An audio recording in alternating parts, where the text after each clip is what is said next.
Hi guys, मेरा नाम अजय है। इस सीरीज में हम लोग बात करेंगे कि टेराफॉर्म के ऊपर। ठीक है, हाउ टू यूज टेराफॉर्म। और पूरी सीरीज में हम लोग टेराफॉर्म सीखेंगे, डिप्लॉयमेंट सीखेंगे टेराफॉर्म के थ्रू, और कैसे इंफ्रास्ट्रक्चर को बिल्ड और मैनेज करा जाता है ये हम टेराफॉर्म के बाद टेराफॉर्म से सीखेंगे एज्योर पे। ठीक है, तो अगर मैं बात करूं टेराफॉर्म की, टेराफॉर्म क्या है? ठीक है, टेराफॉर्म एक ओपन सोर्स टूल है। ठीक है, जो हैशिकॉर्प ने डेवलप किया था। ये एक ओपन सोर्स टूल है जो इंफ्रास्ट्रक्चर एज ए कोड के लिए काम आता है। मतलब कि हम टेराफॉर्म के थ्रू हम डिप्लॉय और मैनेज कर सकते हैं इंफ्रास्ट्रक्चर थ्रू बाय कोड। ठीक है, तो बात करते हैं कि इंफ्रास्ट्रक्चर एज ए कोड क्या होता है। ठीक है, तो बेसिकली अगर मैं बताऊं तो आ, पहले क्या होता था। हम लोग जो सर्वर्स है या फिर अपना नेटवर्किंग है या फिर स्टोरेज है, वो हम सब मैनुअल बनाते थे, राइट? तो उससे क्या होता था, चांसेस होते थे कि हमारे प्रोडक्शंस में इश्यूज है, बिकॉज मल्टीपल सर्वर्स हमें बनाने होते थे और सेम कॉन्फ़िगरेशन के। तो हो सकता था, माइट पॉसिबल कि हमें कुछ इश्यूज आए कॉन्फ़िगरेशन क्रिएट करते वक्त, या फिर हो सकता है कि उस सेम कॉन्फ़िगरेशन ना हो। तो इंफ्रास्ट्रक्चर एज ए कोड से जब हम बनाने लगे तो हमें पता लगा कि हम इजिली सर्वर्स को डिप्लॉय कर सकते हैं विदाउट मैनुअल प्रोसेस। ठीक है, हमें एक सिंपल कोड को राइट करना है और उसको हम कितने बार भी रन कर सकते हैं। सेम काइंड ऑफ इंफ्रास्ट्रक्चर हमें क्रिएट करके मिलेगा। ठीक है, वही होता है इंफ्रास्ट्रक्चर एज ए कोड। ठीक है, IAC stand for infrastructure as a code. It's a practice where infrastructure is managed using code rather than the manual process. ठीक है, अ, दो तरीके से हम लोग इंफ्रास्ट्रक्चर को क्रिएट कर सकते हैं थ्रू बाय कोड। एक है डिक्लेरेटिव और एक है इम्पेरेटिव। ठीक है, तो दोनों में फर्क क्या होता है? दोनों में फर्क ये होता है कि डिक्लेरेटिव में हम अ, जब इंफ्रास्ट्रक्चर एज ए कोड लिखते हैं तो हम स्पेसिफाई करते हैं कि हमें डिजायर्ड एंड रिजल्ट क्या चाहिए, राइट? ना कि हम स्टेप बाय स्टेप इंस्ट्रक्शन को लिखते हैं उसको अचीव करने के लिए। तो इसमें लिखा हुआ है जैसे, in declarative configuration you specify what the desired end state of the system should be without detailing the step by step instruction to achieve it। अगर मैं इसकी एग्जांपल की बात करूं तो मान लीजिए आपको सर्वर बनाने, 3 सर्वर बनाने हैं वेब एप्लीकेशन सर्वर के लिए। ठीक है, तो स्पेसिफिक कॉन्फ़िगरेशन आपको चाहिए और सिक्योरिटी सेटिंग्स चाहिए।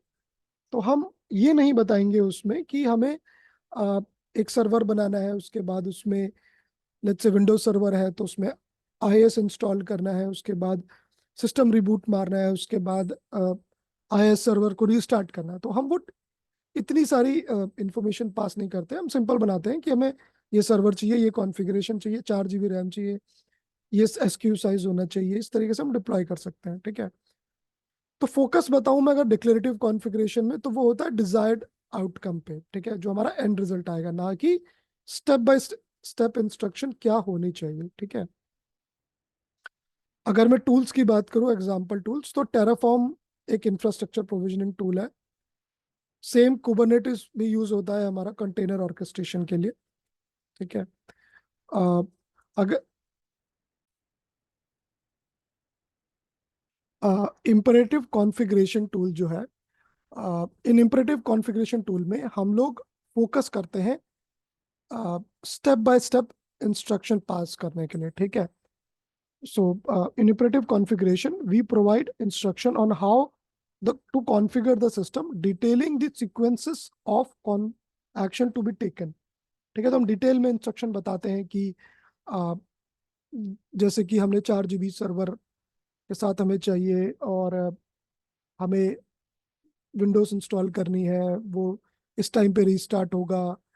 और लाइक फॉर एग्जांपल अगर हमें जेनकिन इंस्टॉल किया हो, ठीक है, तो जेनकिन हम इंस्टॉल करते हैं पैकेज के थ्रू बाद हम उसको रीस्टार्ट करते हैं। रीस्टार्ट करने के बाद हम उसमें और भी पैकेज इंस्टॉल करते हैं लाइक जावा। और उस तरीके से हम लोग फिर मैनुअल प्रोसेस के थ्रू हम लोग, मतलब स्टेप बाय स्टेप इंस्ट्रक्शन हमारी कॉन्फ़िगरेशन रहती है उसमें। ठीक है, एग्जाम्पल इसके शेल स्क्रिप्ट में हम यूज कर सकते हैं, या फिर configuration management tool like Ansible. अगर मैं कंपैरिजन की बात करूं तो declarative configuration emphasize the desired and state, while imperative configuration focus on specific action needs to be achieve that state। ठीक है, तो डिक्लेरेटिव कॉन्फ़िगरेशन में हम डिजायर्ड स्टेट पे ज्यादा फोकस करते हैं, बकायदा इंपेरेटिव कॉन्फ़िगरेशन में फोकस करते हैं स्टेप बाय स्टेप इंस्ट्रक्शन हमारे कैसे होंगे उस टास्क को अचीव करने के लिए, राइट।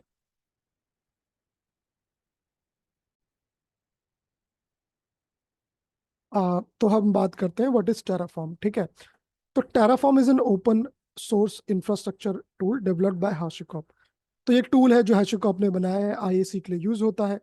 ठीक है, it enable user to define and provision infrastructure resources using declarative configuration file. So basically ये यूजर्स को हेल्प करता है, जो उनका इंफ्रास्ट्रक्चर है उसको डिप्लॉय करने के लिए through by declarative configuration file, right.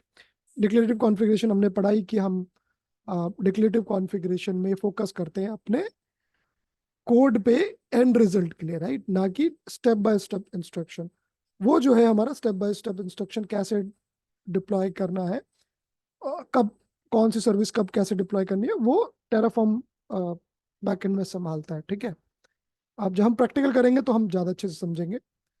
Terraform automates the process of infrastructure deployment, management, and scaling across various cloud provider and on-premises environment। ठीक है, तो इसमें बोलना चाह रहा है कि टेराफॉर्म जो है वो ऑटोमेट करता है इंफ्रास्ट्रक्चर डिप्लॉयमेंट के प्रोसेस को, और मल्टीपल क्लाउड प्रोवाइडर को सपोर्ट करता है, जैसे AWS हो गया, एज्योर हो गया, GCP हो गया, और साथ में ऑन प्रेमिसेस इन्वायरमेंट्स को भी सपोर्ट करता है। ठीक है, ऑन प्रेमिस इन्वायरमेंट को कैसे सपोर्ट करता है, लाइक VMware के थ्रू हम लोग कर सकते हैं। ठीक है, अगर मैं इसकी बात करूं एडवांटेज की, कि क्या एडवांटेज है टेराफॉर्म के साथ, तो एक तो कंसिस्टेंसी है। ठीक है, Terraform ensure consistency consistent infrastructure deployment using code based configuration reducing human error. ठीक है, तो बेसिकली ये कंसिस्टेंसी प्रोवाइड करता है किस तरीके से, कि कोड बेस्ड कॉन्फ़िगरेशन होता है तो उसमें जो ह्यूमन एरर होने के चांसेस होते हैं, बिकॉज हम सेम कोड डिप्लॉय करते हैं मल्टीपल टाइम, तो जो ह्यूमन एरर होने के चांसेस है वो कम हो जाते हैं। ठीक है, scalability with Terraform, it's easy to scale infrastructure resources up or down based on demand, improving agility and resource utilization। So basically हम easily scale up और scale down कर सकते हैं, जैसे हमारी रिक्वायरमेंट हो क्लाइंट की तरफ से इंफ्रास्ट्रक्चर को इंक्रीज और डिक्रीज करने के लिए। ठीक है, repeatability, Terraform allows user to easily replicate infrastructure configuration across different environments, enhancing reproducibility and reducing deployment time। So basically जो Terraform है वो हमें easily replicate करने में मदद करता है अपने कॉन्फ़िगरेशन को डिफरेंट एनवायरनमेंट पे, जिससे हमारा जो डिप्लॉयमेंट का टाइम है वो रिड्यूस हो जाता है। बेसिकली अगर मैं बात करूँ तो मान लीजिए मैंने एज्योर की वर्चुअल मशीन बनाई है ईस्ट यूएस में, और साथ में नेटवर्क सारे कंपोनेंट्स बनाए हुए हैं। अब मैं चाहता हूँ कि सेम इंफ्रास्ट्रक्चर जो मेरा दूसरे एनवायरनमेंट में बन जाए, मान लीजिए मेरा प्रॉड में बनाया हुआ है ईस्ट यूएस में, और मैं चाहता हूँ कि नॉन प्रॉड में बन जाए वेस्ट यूएस में, तो वो भी मैं इजीली बना सकता हूँ। मुझे सिर्फ अपना जो सब्सक्रिप्शन है वो चेंज करना है उसमें कोड में, और जो है हमारा इंफ्रास्ट्रक्चर जो है वो सिमिलर इंफ्रास्ट्रक्चर हमारा नॉन प्रॉड में भी बन जाएगा। ठीक है, ये बहुत हेल्प करता है हमको टेस्टिंग करने में। मान लीजिए मुझे कुछ टेस्टिंग करने हैं अपने सॉफ्टवेयर की या सर्विसेज की, वो कैसा बिहेव करेंगी प्रोडक्शन में, तो मैं एक नॉन प्रॉड कोड बना के डिप्लॉयमेंट बना के उसको कर सकता हूँ। ठीक है, टेस्टिंग उसमें भी। फिर ये है, ये वेंडर एग्नोस्टिक है। Vendor agnostic, vendor agnostic. ठीक है, सो टेराफॉर्म जो है वो सपोर्ट करता है मल्टीपल क्लाउड प्रोवाइडर्स को, जो हेल्प करता है यूजर को एक वेंडर के साथ ना स्टिक होने में, राइट। फॉर एग्जांपल मान लीजिए आप एज्योर पे डिप्लॉयड है अपने सर्विसेज को, और आप टेराफॉर्म के थ्रू मैनेज कर रहे हैं, और कल को कुछ बग्स हो जाते हैं और आपको एज्योर छोड़ना पड़ता है, तो you can simply switch from Azure to AWS। थोड़े से आपको कॉन्फ़िगरेशन अपने चेंज करने पड़ेंगे, बट ओवरऑल जो प्रोसेस और डिप्लॉयमेंट का वो करीबन सिमिलर ही रहता है, राइट। सो इसलिए ये एक बेटर चॉइस हो जाता है in terms of infrastructure as a code के लिए। सो यही था आज के topic. Will cover more topic in detail later on. Thank you.